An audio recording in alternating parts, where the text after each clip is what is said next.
अस्सलाम वालेकुम डियर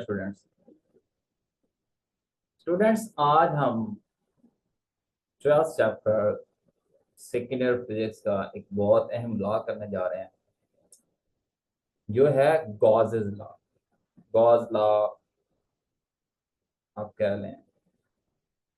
अच्छा, इस लॉ का जो फार्मूला है वो हम इससे पिछले टॉपिक में भी हम देख चुके हैं।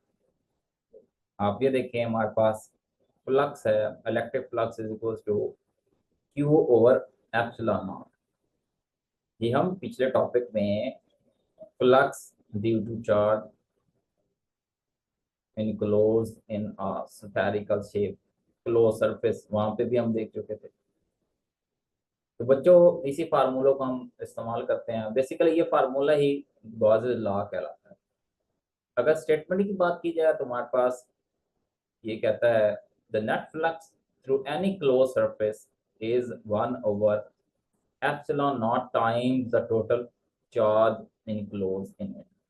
मतलब क्या है कि किसी भी क्लोज सतह में ये टोटल फ्लक्स होगा वो हमारे पास बच्चों क्यू ओवर एप्सिलॉन नॉट, मतलब 1/एप्सिलॉन नॉट टाइम्स क्यू, जो टोटल चार्ज उस सतह में होगा उसके बराबर होगा। इसको हम समझते हैं दो मिसालों से। कि मिसाल के तौर पर हमारे पास डायग्राम ये देखें, ये हमारे पास एक क्लोज सरफेस है, स्फीयर टाइप है, बॉल समझ है। अगर हम इसके ऊपर देखते हैं ना चार्ज, तो नीचे पॉजिटिव चार्ज है, पॉजिटिव क्यू चार्ज, सतह के ऊपर माइनस क्यू है। लेकिन डियर स्टूडेंट्स, अगर हम तारीफ की बात करें तो हमारे पास फ्लक्स किस वजह से होता है, जो उस क्लोज सतह के अंदर चार्ज होता है तो उसमें मौजूद होता है, तो उसकी वजह से फ्लक्स होता है। लेकिन जब हम इस डायग्राम में देखते हैं तो यहाँ पे इसकी सतह में तो कोई चार्ज मौजूद ही नहीं है, अंदर चार्ज मौजूद होना चाहिए, ये तो बाहर चार्ज है। तो यहाँ पे फिर हमारे पास जो फ्लक्स आएगा वो जीरो आएगा, ये कोई चार्ज ही नहीं है डियर स्टूडेंट्स। जबकि बी डायग्राम में जरा गौर से देखें तो हमारे पास ये एक क्यूबिकल शेप है, क्लोज्ड है, लेकिन इसमें जब हम देखते हैं तो चार्ज मौजूद है। नीचे हमारे पास -2 क्यू है और ऊपर हमारे पास +5 क्यू है, और जबकि इस सतह से बाहर -10 क्यू है। लेकिन क्योंकि हमने नेट चार्ज की बात की हुई है, नेट फ्लक्स की बात की हुई है, तो सारे चार्जेस की वजह से जो फ्लक्स होगा वो हम देखेंगे, और फिर हमारे पास जो क्या बचेगा नेगेटिव पॉजिटिव की वजह से, वो हमारे पास असल फ्लक्स होगा। तो जब हम देखते हैं बच्चों तो हमारे पास, आप गौर से देखें, ये -2 क्यू है और ये +5 क्यू है, तो यहाँ से हमारे पास 3 क्यू बचेगा। जबकि आप देखें ना -10 क्यू, ये तो क्लोज सरफेस में नहीं है, ये तो बाहर लाई कर रहा है, तो इसकी वजह से हमारे पास फ्लक्स में कोई कंट्रीब्यूशन नहीं आएगी। तो जो हमारे पास जवाब आएगा डियर स्टूडेंट इलेक्ट्रिक फ्लक्स का, वो हमारे पास 5 - 2 Q 3 Q by epsilon not, ये हमारे पास फ्लक्स है। तो क्लोज सतह के अंदर चार्ज का होना लाजमी है, आउट ऑफ सरफेस वो चार्ज फ्लक्स की तरफ कंट्रीब्यूशन नहीं करता।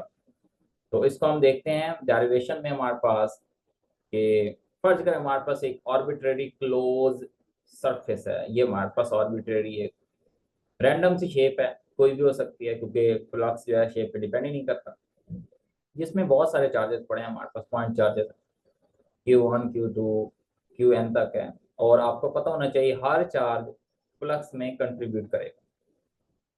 अगर पहले चार्ज की वजह से हम फ्लक्स कैलकुलेट करें φ1, तो वो Q1/ε0 होगा। इसी तरह हर जो चार्ज है उसका फ्लक्स होगा, तो जब हम टोटल फ्लक्स को एड अप करते हैं तो हमारे पास φ1 +φ2 +φ3, और लास्ट जो चार्ज होगा उसकी वजह से φn होगा।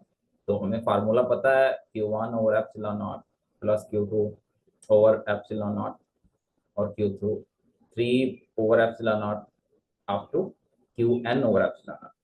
जब यहाँ से हम ε0 को कॉमन लेंगे तो बच्चों हमारे पास अंदर जो टोटल चार्ज है, basically sum of the all the charges, वो आएगा, और वो हमारे पास total charge close by surface होगा। अगर फर्ज करें हमारे पास जो टोटल चार्ज है वो कैपिटल क्यू के बराबर है, तो हमारे पास 1/ε0 टाइम्स क्यू, जो चार्ज उस क्लोज सतह में मौजूद है उसके बराबर टोटल फ्लक्स आएगा जो उस सतह में क्लोज सरफेस में है। डियर स्टूडेंट, ये हमारा रिक्वायर्ड फार्मूला है जो गॉसेस लॉ या गॉसेस भाई साहब ने दिया था गॉसेस लॉ की शक्ल में। इसको आप अच्छे से समझें। अब ये लॉ बहुत अहम है। ये लॉ जब भी हमारे पास कोई चार्ज डिस्ट्रीब्यूशन होती है, स्फेरिकल हो, सिलिंड्रिकल हो या प्लेनर हो, तो वहाँ पे ये लॉ हम इस्तेमाल करके फ्लक्स या electric field intensity, electric field strength उसको कैलकुलेट कर सकते हैं।